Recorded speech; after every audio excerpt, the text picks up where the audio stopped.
this reel from Basi, an African entrepreneur. He was having some workshop or some conference among the small business owners, and he was checking with a makeup artist, and she was kind of cribbing that she lost a client because of the budget that she had.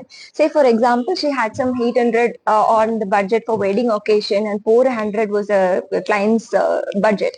So, Basi was suggesting that instead of talking about price, never talk about price to clients, rather talk about the value.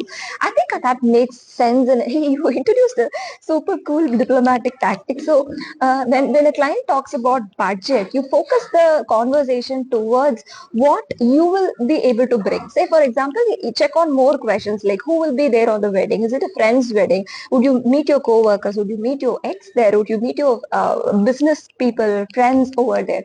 So don't you think that getting yourself groomed for 800 rupees worth to show off the best looks that you have, and then the client starts thinking about how cool the person should look in front of the ex.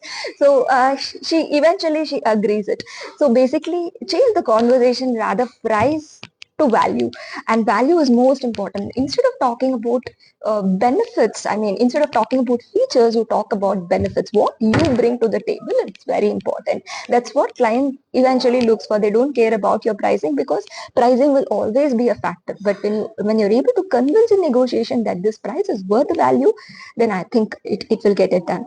And don't ask me whether you will be able to pay $800 and all. I'll never pay, because even at the simplest, even without filters, even without makeup, we will be able to showcase our raw self. I wouldn't pay $800 just to show off on a wedding.